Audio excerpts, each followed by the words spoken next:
तो हमारा जो रोग परीक्षा का टॉपिक था वो कंप्लीट हो चुका है। उसके बाद हम बात करते हैं रोगी परीक्षा की। रोगी परीक्षा के टाइप मैंने आपको बता दिए कितनी कितनी परीक्षा हैं। अब आगे इसकी बात करते हैं कंटिन्यू। देखिए, रोगी परीक्षा का मतलब क्या है? परीक्षकारिणो हि कुशला भवन्ति, यानी कि जो चिकित्सक रोग और रोगी दोनों की परीक्षा करता है वही क्या है, कुशल चिकित्सक है। कल भी मैंने आपको बताया, जब भी चिकित्सा कर रहे हो तो आपको दोनों की ही परीक्षा पहले कर लेना जरूरी है, क्योंकि जब तक आपको रोग या रोगी के बारे में नहीं पता होगा आप उसकी युक्त चिकित्सा नहीं कर सकते। परीक्षा का प्रयोजन क्या है? प्रतिपत्ति ज्ञान है। प्रतिपत्ति ज्ञान क्या होता है? जैसे शास्त्र में लिखा हुआ है उसी के अकॉर्डिंग आप उसकी परीक्षा कीजिए, आगे उसकी चिकित्सा कीजिए, वही उसका क्या है, प्रयोजन है। अब हम बात करते हैं इसकी विधियों की। कितनी इसकी विधियां हैं रोगी परीक्षा की? तो सबसे पहले हम प्रमाण के आधार पर देखते हैं कि प्रमाण के आधार पर आप कितने कितने टाइप से या कौन कौन से प्रमाण से रोगी की परीक्षा कर सकते हो। अगर आपसे द्विविध परीक्षा की बात की जाए तो आप उसमें प्रत्यक्ष और अनुमान प्रमाण का यूज करोगे। त्रिविध की बात की जाए तो प्रत्यक्ष और अनुमान के साथ साथ इसमें आप्तोपदेश भी आ जाएगा। ये आपके चरक विमान 4 में दे रखा है, पढ़िएगा उसको जाकर के। और चतुर्विध प्रमाण की बात बोले तो प्रत्यक्ष, अनुमान, आप्तोपदेश और युक्ति, इन सबको मिला के अगर परीक्षा की जाती है तो वो चतुर्विध प्रमाण परीक्षा कहलाती है। अन्य परीक्षा मेन इंपॉर्टेंट हमारी ये वाली है, हम इन्हीं के बारे में मेन बात करेंगे। ठीक है, तो अन्य परीक्षा जैसे त्रिविध परीक्षा भागवत ने बताई है, दर्शन, स्पर्शन और प्रश्न। पंचविध परीक्षा जिसमें इंद्रियों के द्वारा परीक्षा की जाए, एक एक की बात करेंगे। षड्विध परीक्षा जिसमें इंद्रियों के साथ साथ प्रश्न, ये किसने बताई है, इंपॉर्टेंट है, ध्यान रखिएगा। षड्विध रोगी परीक्षा का वर्णन किसने किया है? आचार्य सुश्रुत ने किया है, जिसमें वो पांचों इंद्रियां प्लस प्रश्न के द्वारा षड्विध परीक्षा कराते हैं। अष्टविध परीक्षा बताया था मैंने आपको, किसने बताई है? योग रत्नाकर ने बताई है। ये भी हम डिटेल में पढ़ेंगे, नाड़ी मूत्र मलम जिव्या शब्द स्पर्श दृगाकृति।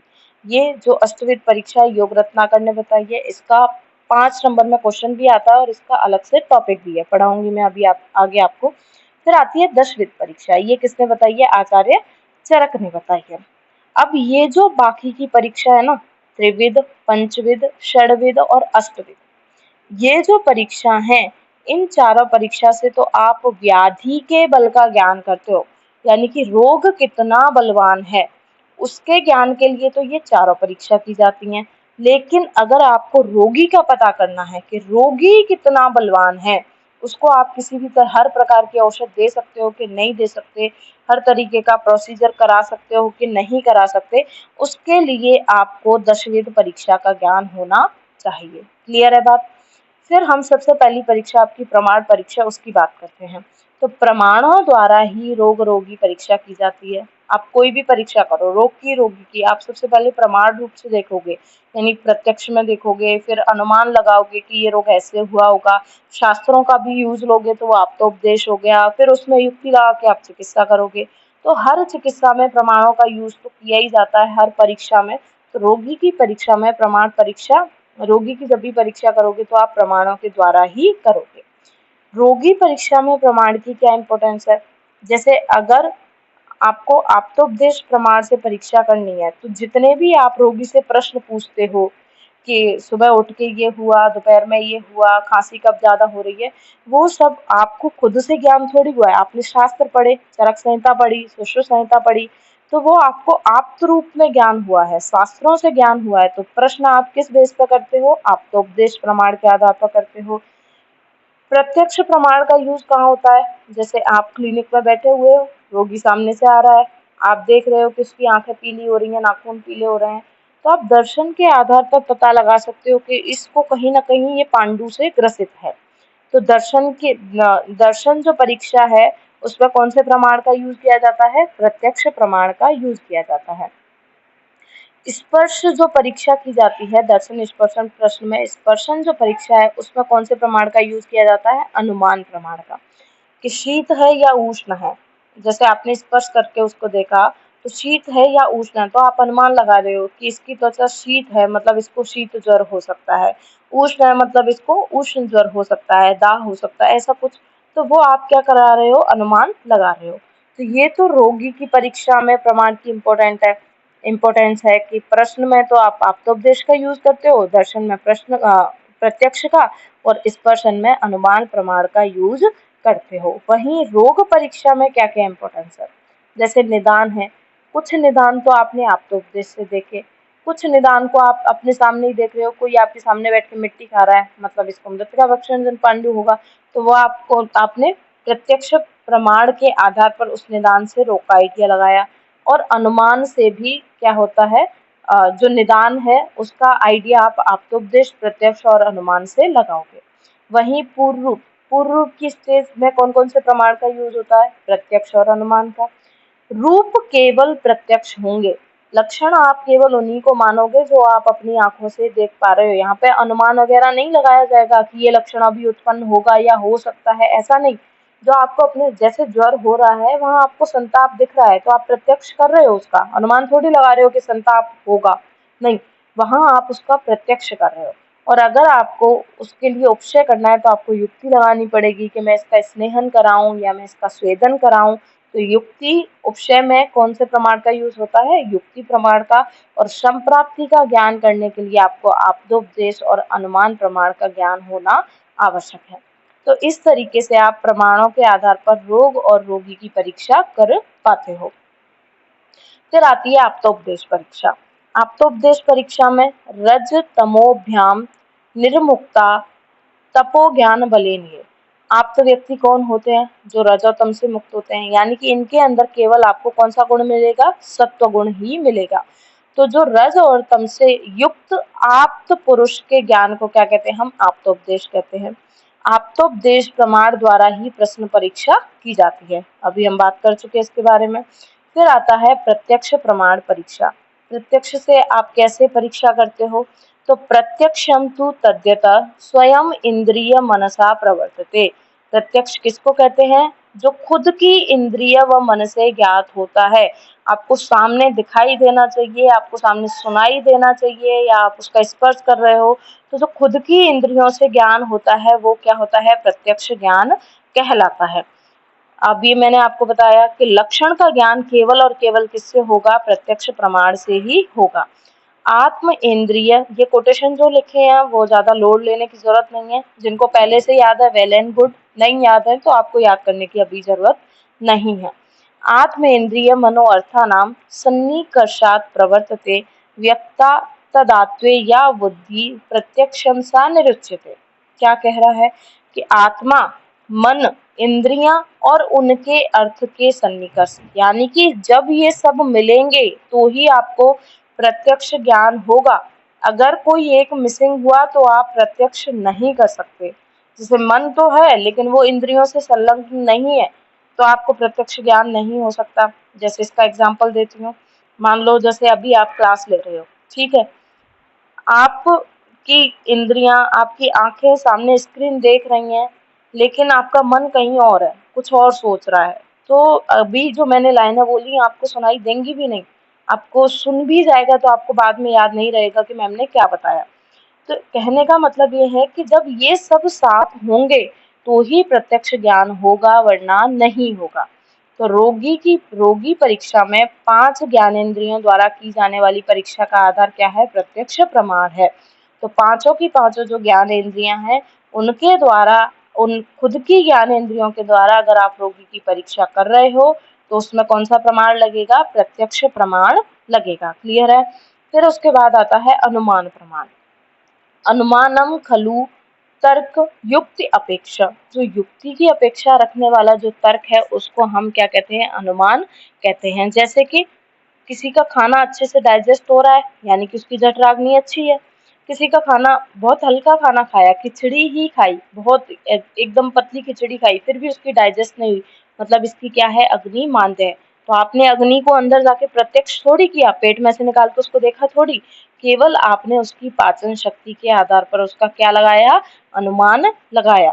कोई 1 घंटे तक कंटिन्यू व्यायाम कर सकता है बिना थके, मतलब ये व्यक्ति बलवान है। कोई 5 मिनट एक्सरसाइज की, ठीक है, कुछ भी किया, रनिंग की, थक गया, मतलब इसका बल कम है। तो आप किसका, व्यायाम के आधार पर किसका अनुमान लगा रहे हो? बल का अनुमान लगा रहे हो। फिर नेक्स्ट परीक्षा आती है युक्ति परीक्षा। युक्ति परीक्षा से कैसे समझोगे?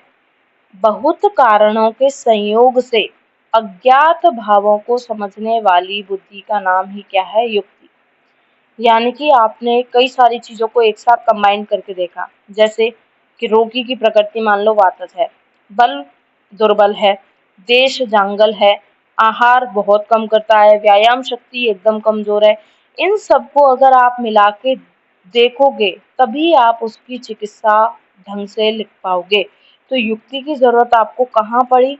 रोगी की प्रकृति पता करके, उसका बल पता करके, उसका देश, आहार शक्ति, इन सब का पता करके आप जो उसकी चिकित्सा लिखोगे वो कैसे लिखोगे? युक्ति लगा के लिखोगे।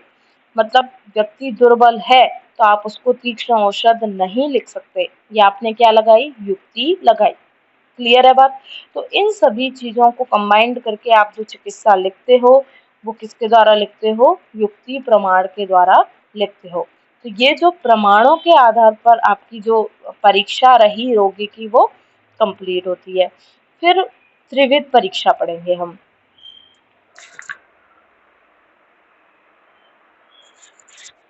त्रिविध परीक्षा में क्या है? त्रिविध परीक्षा किसने बताई है? आचार्य भागवत ने बताई है। दर्शन, स्पर्शन और प्रश्न, इन तीनों से आप रोगी की परीक्षा करते हो, तो उसको हम क्या कहते हैं? त्रिविध परीक्षा। आपसे कभी भी बोला जाए कि त्रिविध परीक्षा बताइए तो आपको यही तीनों बता के आने हैं, दर्शन, स्पर्शन और प्रश्न। तो दर्शन से आप कैसे पता कर, किस किस चीज की परीक्षा करोगे रोगी के अंदर?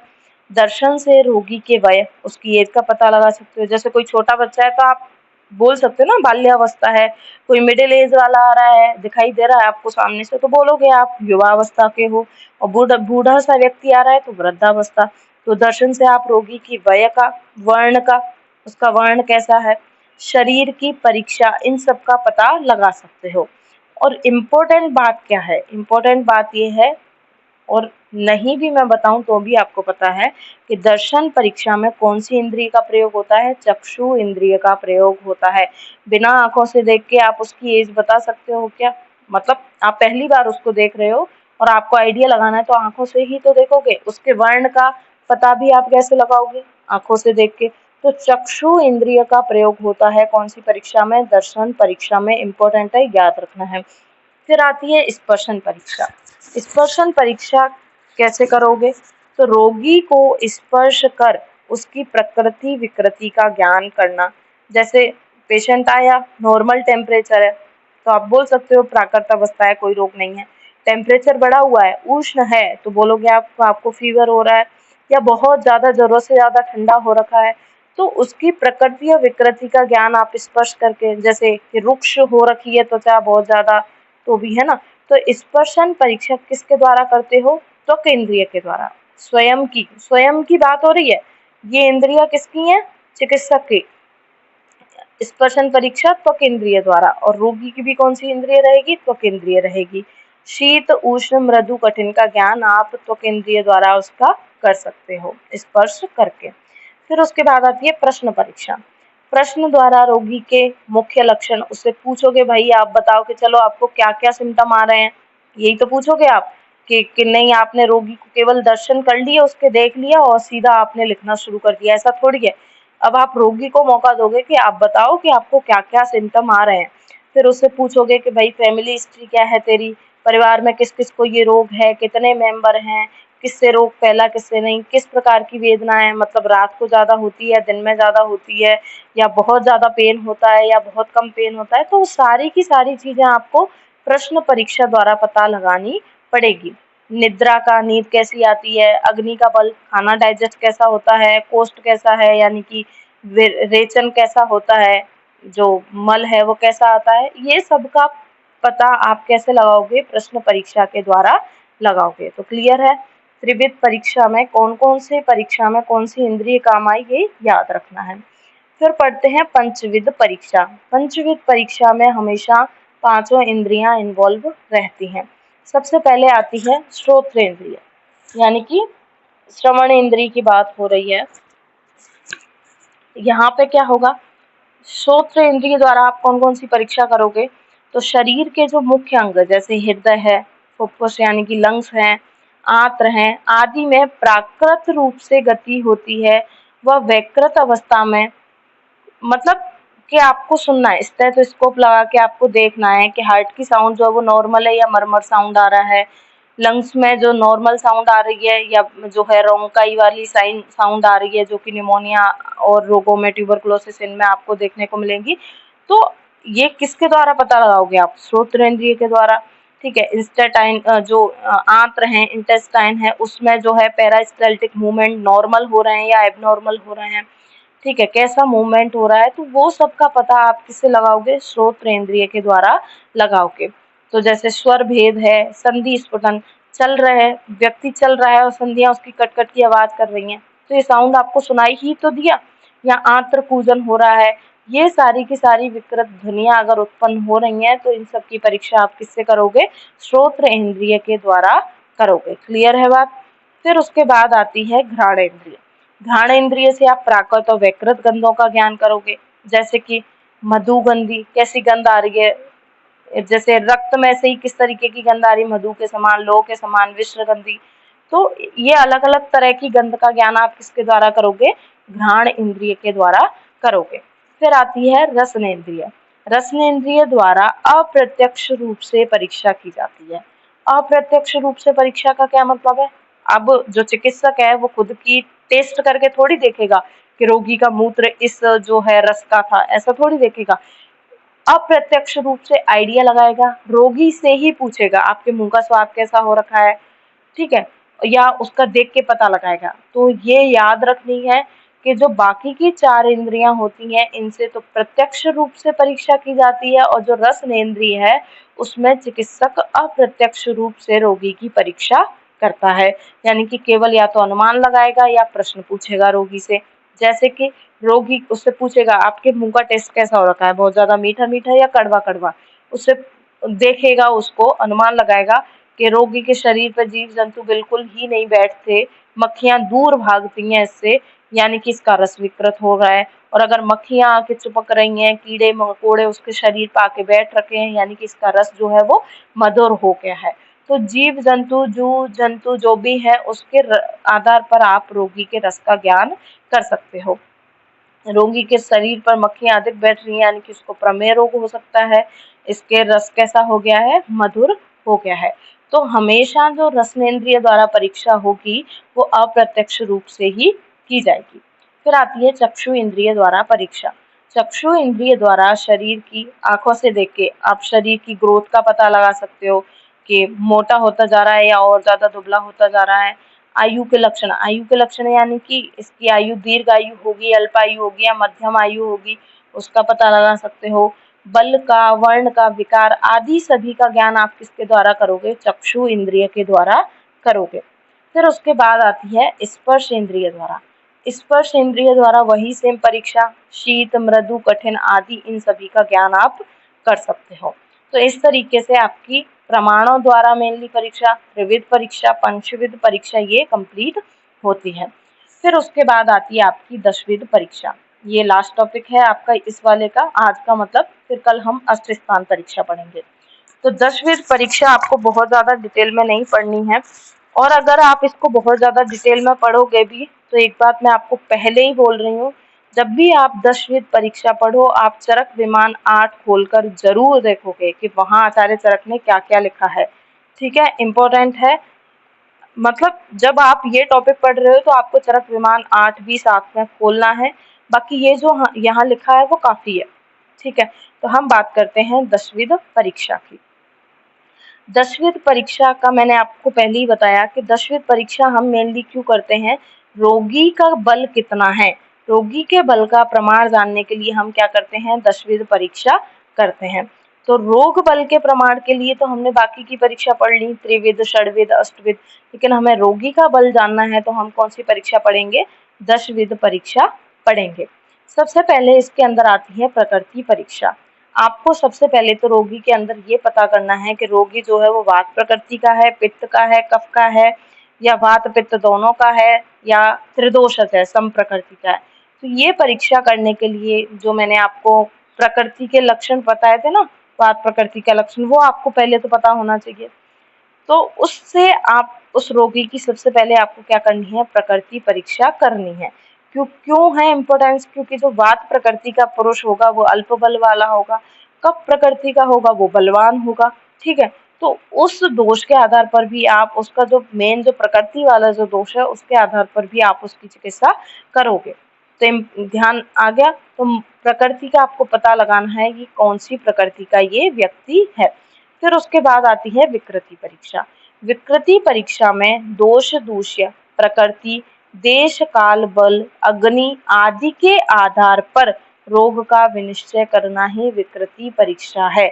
मतलब कि विकृति हुई किसमें, कौन से दोष में हुई है, कौन से दूष्य में हुई है, इसकी प्रकृति कैसी है, देश जंगल है या अनूप है, काल कौन सा है, शरद ऋतु चल रही है, हेमंत चल रही है, रोगी का बल कैसा है, इन सब को बेस बना करके, इन सबको कंबाइंड करके जब आप रोग की डायग्नोस करते हो तो वो क्या कहलाती है, विकृति परीक्षा कहलाती है। फिर उसके बाद आती है सार परीक्षा।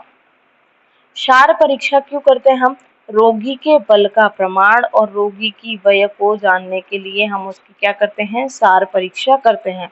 और आपके आयुर्वेद में कितने सार बताए गए हैं, अष्ट सार बताए गए हैं। कौन कौन से हैं वो मैं आपको आगे बताऊंगी।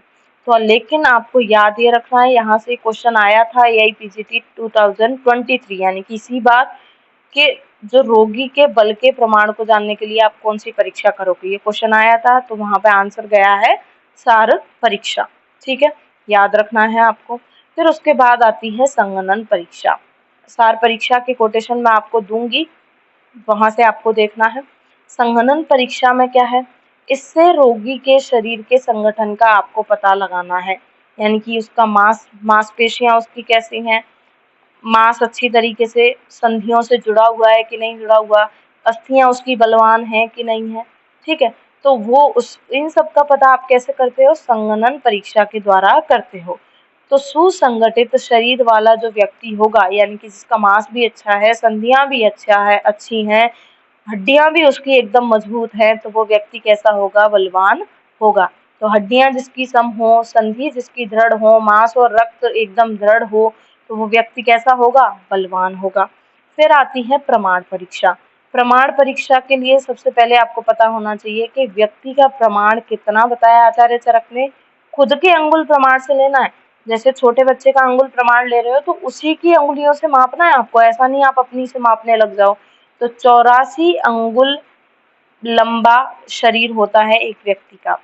जैसे कि मेरी लंबाई मेरे अंगुल के हिसाब से, मेरे 84 अंगुल के हिसाब से होगी, आपकी आपके हिसाब से होगी, ठीक है। तो हर किसी का अंगुल प्रमाण व्यक्ति का स्वयं का होना चाहिए। तो प्रमाण अर्थात शरीर के अवयवों का मान, के कोई भी जैसे रस है वो कितने प्रमाण में है वो अंजलि के अंदर आ जाएगा। तो उन सभी का ज्ञान आप किससे करते हो, प्रमाण से करते हो।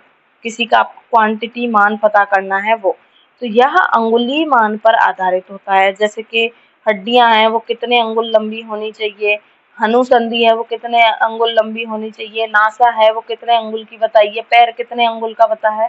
तो इन सब का ज्ञान आप अंगुली प्रमाण से करते हो।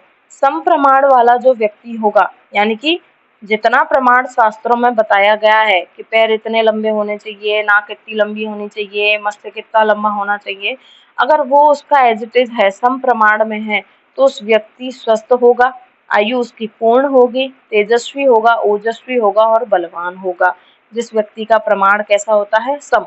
लेकिन अगर किसी व्यक्ति का प्रमाण विषम है तो उसका बल, आयु, ओज, तेज ये सब क्या होंगे, कम होंगे, और व्यक्ति स्थूल हो विषम प्रमाण वाला व्यक्ति स्थूल हो सकता है, कृश हो सकता है या मध्यम वाला हो सकता है। लेकिन जो सम प्रमाण वाला होगा वो व्यक्ति कैसा होगा, सम ही होगा। फिर उसके बाद आती है सातवें परीक्षा। सातवें परीक्षा यानी कि जो आप ऐसी चीजों का सेवन कर रहे हो जो आपकी देह की प्रकृति के क्या है, अनुकूल हैं। अर्थात जो आहार निरंतर सेवन से देह प्रकृति के अनुकूल हो जाता है उसको हम क्या कहते हैं, कि ये हमारे साथ में है। जैसे कोई आपको बोले कि चाय नहीं पीनी चाहिए, चाय नुकसान करती है, लेकिन कोई व्यक्ति है उसका दिन ही चाय से शुरू होता है, तो चाय उसके क्या हो गई है, साथ में हो गई है। जस्ट एग्जाम्पल के तौर पर, ठीक है। जैसे दूध है, उसका बचपन से ही सेवन कराते हैं, ठीक है। आजन्म मतलब बचपन से ही, जब से पैदा हुआ है तब से दूध का सेवन कर रहा है। क्यों? क्योंकि दूध जो है उसकी प्रकृति के क्या है, साथ में है। तो साथ में को ही उपशय कहते हैं और असाथ में को अनुपशय कहा जाता है। जो असाथ में होगा वो रोग करेगा, और जो रोग करता है वो क्या कहलाता है, अनुपशय कहलाता है। साथ में जो होता है वो 3 प्रकार का होता है, प्रवर, मध्यम और अवर। तो याद रखना है साथ में के कितने भेद हैं, 3, प्रवर, मध्यम और अवर। जो सभी रसों का सेवन कर सकता है यानी कि वो प्रवर साथ में वाला है। जो कुछ का सेवन कर सकता है, 2-3 रसों को सेवन कर सकता है, वो मध्यम सत्व साथ में वाला है। और जो केवल एक ही रस का सेवन करता है वो अवर साथ में वाला व्यक्ति होगा। फिर आता है सत्व। सत्व भी 3 प्रकार का होगा। सत्व यानी कि उसका मन कैसा है, एकदम मानसिक रूप से वो एकदम हेल्दी है, कोई भी रोग हो जाए वो किसी से नहीं डरता, यानी कि प्रवर साथ में वाला है। सत्व वाला। और मध्यम सत्व वाला यानी कि डर तो रहा है लेकिन उसको थोड़ा सा समझाया कि नहीं ठीक हो जाएगा ये वो, तो वो एकदम बढ़िया कि हाँ चलो ठीक है मैं ठीक हो जाऊंगा, वो हो गया मध्यम सत्व वाला। और एक है उसको कितना भी समझा लो, कितना भी उसको दवाइयां दे लो, लेकिन हमेशा नेगेटिव ही बोलेगा कि मैं तो कभी ठीक नहीं होऊंगा, तो वो व्यक्ति कैसा हो गया, अवर साथ में वाला सत्व वाला हो जाएगा। क्लियर है? तो सत्व क्या होता है, आत्मा के संयोग से शरीर का नियमन करता है, ठीक है। सत्व जो है वो आत्मा से मिलकर के शरीर को मजबूत बनाएगा, शरीर का नियमन करेगा, जल्दी ठीक हो जाएगा कि नहीं होगा, उस तरीके से। फिर आता है आहार। अगर आहार कोई व्यक्ति ज्यादा करता है, जैसे उसने खूब सारा खाना खाया और इजीली उसके डाइजेस्ट हो गया, इसका मतलब क्या है कि उसकी अग्नि बढ़िया है। तो आहार शक्ति से, खूब सारा खाना खाया, अब बढ़िया डाइजेस्ट हो गया, तो आप पता कर सकते हो कि इसकी अग्नि बढ़िया है, ठीक है। तो अभ्यरण शक्ति व जरण शक्ति को देख करके उसके आहार का ज्ञान किया जाएगा। भोजन करने की शक्ति व पचाने की शक्ति को देख करके आप उसकी अग्नि का ज्ञान कर सकते हो, उसके आहार का ज्ञान कर सकते हो। फिर आता है व्यायाम। व्यायाम में क्या है, व्यायाम से क्या किसका ज्ञान करते हैं, रोगी के बल का ज्ञान करते हैं कि खूब सारा काम एक साथ कर सकता है, पत्थर भी उठवा लो, कुछ भी करवा लो, कितना भी पैदल चलवा लो, थकेगा नहीं। तो इसका मतलब क्या है कि रोगी क्या है, बलवान है। वय, शरीर की अवस्थाओं को क्या कहते हैं, वय। वय 3 प्रकार की होती है, बाल्यावस्था जो 16 वर्ष तक होगी, फिर युवा अवस्था और मध्यम अवस्था। इस तरीके से वय कितने प्रकार की होगी, 3 प्रकार की होगी। लेकिन अगर आचार्य चरक के अनुसार अगर आपसे वय पूछी जाए तो आपको देखो कैसे बतानी है, थोड़ा सा इधर देखिएगा। आचार्य चरक ने बाल्यावस्था 1 से 30 वर्ष तक मानी है, इंपॉर्टेंट है, ध्यान रखना है। मध्यमा अवस्था 30 से 60 वर्ष तक मानी है, और जीर्ण अवस्था या वृद्धावस्था उसको बोलो तो वो 60 प्लस वाली उसने मानी है। बाल्यावस्था के भी इन्होंने 2 क्लासिफिकेशन किए हैं कि शरीर की धातु पूर्ण रूप से नहीं बनी, यानी कि जितनी भी 7 धातु है वो अभी अच्छी तरीके से नहीं बनी, यानी कि वो अभी कौन सी एज में चल रहा है, 1 से 16 साल वाली में। और 16 से 30 साल तक का जो व्यक्ति होगा उसकी धातुओं का पूर्ण रूप से विकास हो जाएगा, लेकिन फिर भी वो आचार्य चरक के अकॉर्डिंग किसके अंदर आता है, बाल्यावस्था के अंदर आता है। तो ये आपकी जो है 10वीं परीक्षा कंप्लीट होती है। उसके बाद नेक्स्ट क्लास में हम अष्ट स्थान परीक्षा पढ़ेंगे। उसके बाद आपका ये जो रोगी परीक्षा वाला जो टॉपिक है वो कंप्लीट हो जाएगा और मैं नेक्स्ट टॉपिक शुरू करूँगी, ठीक है। आज की क्लास के लिए थैंक यू, बाकी पढ़ते हैं कल की क्लास में।